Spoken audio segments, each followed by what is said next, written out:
Welcome to Inspire Saigon. Today we have Mr. Duy from GUDJOB social media agency. Welcome to the show. Thank you for having me. Welcome. I see that you start your company, like your social media agency, very young. And what gave you the courage and how you feel this entrepreneurial spirits and how does it happen? Okay, so I would like to tell a short story about it. Yeah. I was born in a traditional family, and my father is a business owner and a small one. And from a very young age, he took me to Saigon and go to some market to find the wholesale goods. And then I was inspired by his way of doing business. And I promised to myself that once I grow up, I will open my own business. So that's why I go to Saigon. And when I studied in Foreign Trade University, I studied the business administration. However, after the second year, I'm too bored of the education there, so I drop out and I do some freelance job, and I also found my first company, but it's not relating to my social media yet. We do overseas trade companies where we import. We order OEM products from China, and then we build the brand here in Vietnam. And distribute in Vietnam. Yeah, but I failed because I was too young and I didn't have enough experience. How old you was that time? I don't know, maybe 19 or 20. Oh, they're very young. Very young. Yeah. So after that, I keep going and do some other marketing other marketing freelance job with other senior people I know. And then in 2017, I opened my own social media agency called GUDJOB. Let's talk about your agency. What makes your agency stand out in comparing with other competitors in the same industry? Okay, I would say that our agency operates in a very practical way because I am a person who loves technology and I love to connect everything and optimizing the working process. Yes. So we create a very streamlined process in-house, and we optimize everything from automation and other technology into our work. Yeah. So from the outside, maybe our client cannot recognize it, but from the inside, it's very well organized way of working. So we can communicate very effectively to each other as far as manage our files, our works, and our tasks, everything. It's very centralized and very streamlined. Okay. First of all, my company used to operate in a very traditional way, like the hierarchy model, where we have a lot of managers and the levels. Yeah. So after a few years working with that models, I think that is not effective and it's create a very political environment, and I hate that. I really don't want to deal with some bullshit. I'm sorry. Yes, okay. Something. I don't want to spend time dealing with human problems. Yeah. That's why I want to create a flat model where there's no managers in theory. So we switch models and we create I think that a flat model where people can work on principle, on process and everything. So you want something more flat where people are more equal and more responsible, but how you can control the effectiveness of your coworker in this case? Okay, so I apply the holacracy model. It can be visualized as a circle, a big circle as a company, and then within that we have smaller circle, and each circle will operate will have a standard principle to operate. For example, when you want to make a decision, you need to ask at least 3 persons for advice. Yeah. And then finally you make your own decision. Yeah. However, with that principle, you can get more ideas, you can get more thoughts, Yeah. and then it will come back to you, and you can give a better decision on that thing. Okay. However, we still have, the results of this task could be the beginning of another task for others, so Yep. people can collaborate.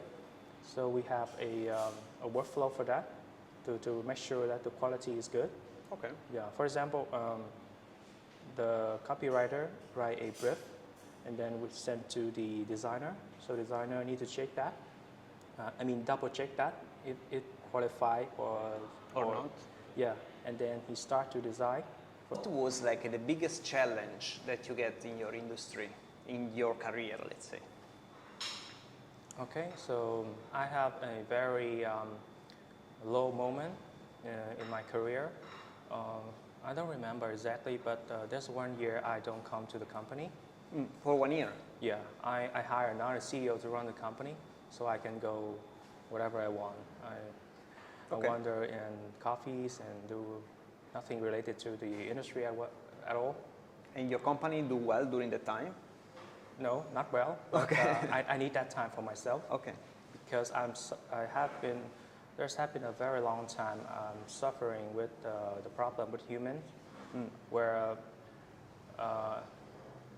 I'm at the position where I know a lot of information about our employees, our managers, and everything in the hierarchy. So I can see exactly what is a good and bad side of each people. But at that time, I was unlucky because the bad side is too dominant. So I was in the negative energies for a long, long time. So at that time, I tell myself that I feel disgusted when I come into my own company. That's why I want to leave. I want to sell the company and do another business. But at that time, I cannot find an investor to buy the company, so I just keep it going and hire another people to run the company, so that I have my own time to refresh, to heal everything. Yeah. Okay. And then you manage also to remove some of the people that they give bad influence on the company, or because you tell me there is this kind of dominant, like negative part. Yeah. And how you handle it after that when you're coming back? Everything go back to normal? Or? Well, at that time, my thought process was different. At that time, I think that I am the person who's not suitable for this company. I think that the company has grown to an extent that it doesn't need me, or my core values and personality does not suit that models anymore. Yeah. So I think that it's better for me to stay hire out another of it. guy with that nature of the industry to run that. Yeah. So it's as an experiment for me. So I hired a guy who very, we can call it an agency guy. He has everything to run that in a traditional way. So we experiment 1 year with him. Yeah. Yeah, but after 1 year, I think that when my energy is coming back, Yeah. So I want to come back and I want to do everything again. So that's when I rewrite everything from culture to process and everything, I find my interest and find my excitement again. Yeah. It's like you start up again. Yeah, like a rebirth. Yeah. And I find out exactly why this company should exist. It should stick to the core values that I believe, and it should operate in a way that creates a lifestyle that I want and my employee want. Yes. So that's one day I come to the company after 1 year, and I talk to each employee, and I fire some, and I keep some good people to rebuild this company with me. And I think that is the one of the memorable moment for me in my career. You're very young. How old are you now? I'm 29.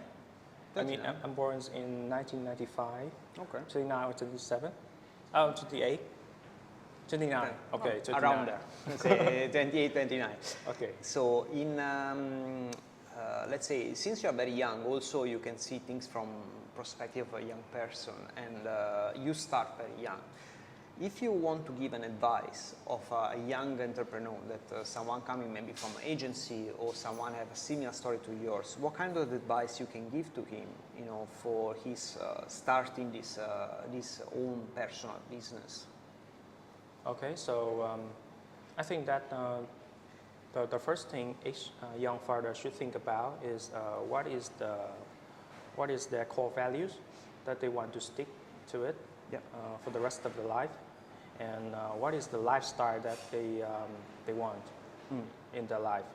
You want a 9-to-5 organization, or you want a flexible organization, or something like that.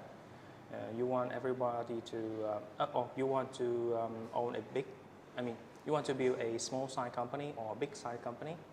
So it is different mindsets. Correct. So I think that young fathers should clear their mind about what they want first, and then choose the model to build that. I hope that they don't make the mistake like me, because I was messed up with the models. First, I start with a very lean model and a flat model, and then I grow up and I grow into a more levels model, more hierarchy model, and then I fail, and then I just you restart reorganize again. Yeah. Let's say I'm a young entrepreneur that want to jump in this industry. What I can expect from this industry in terms of financial? You know, what can be my return of an investment on myself in this case? Yeah. Okay, so I would say that if you do good in the business, you can have the margin of the profit around like 20 to 50%. 50%? I'm sorry, 20 to 30%. 30%, okay. Yeah. However, it depends on your specific services. Like if you do creative jobs, or you do advertising, or you do website development or something. Yeah, so it's quite varies. However, I would like to talk about how we start, to give them a example. For example, when you start, when young people start, they are quite impatient, and they tend to judge the result too fast. I think that is a mistake, because, for example, myself, I started a company and I don't have any plans for the next 3 years or 5 years, because I have a very simple thinking. If you don't understand the market, the plans is quite unrealistic, and you should not spend a lot of time doing an unrealistic plan and then stick to it. Yeah, right? yeah, of course. Right? So I just want to spend a Time few years to get the market inside. Yeah. Yes, of course. When we understand the market, after 3 years, we know exactly what is the typical clients, what is the budget, what is the problems and everything. Then we have the foundation to scale, and the foundation to do the plan. Yeah. So that would be a very, I think, a smart approach. Yeah, yeah. Yeah. So I see some young fathers create a very large plan, and then they had to rebuild the plans From zero. Yeah. According the season. The reality hits. Yeah, correct. It's happened for everyone. I don't know how much it costs, like to start like a social media agency, for example. I can tell you for restaurant business here in Vietnam, at least you need a couple of billions only to start a normal place. You know, I mean, of course you can do like a street shop or things like that, but if you want a full service restaurant, at least you need that kind of amount of money to have some cash flow. So I don't know how much it will cost for a social media agency. I think that in the social media agency, especially the services, I think that it requires very little amount of capital. Yeah. It's most like human capital, I guess. Yeah, and I think it's a good thing, because it creates a pressure to drive revenue. So we need to drive revenue to scale the business. Yeah, yeah. Yeah. So I remember in my very beginning, we don't have an office. We had to work in some very low cost coffees, where they gave us a ticket for like 20 drinks. So if each day we come to the coffee and they tick to tick one, and Yeah, then yeah. we can survive that day. We can. Well, I mean, this is also a good business model for open a cafe. You know, I mean, like to make like a prime cafe with, you know, like a young entrepreneur try to start them business for very affordable cost and plus coffee. I mean, it's a good deal. I mean, maybe okay, next business. Tack. Yeah. So each day we come to the coffee and we get one drink, and we can sit there from 9 a.m. to 5 p.m. Yeah. For example. And of course, that is the low. I mean, at that time, the coffee doesn't have many customer, so they can fill some people like me through that sit. Create crowd. I mean, I think this is a smart move also for them. So we stick to that coffees for a few years before we get our first office. Yeah.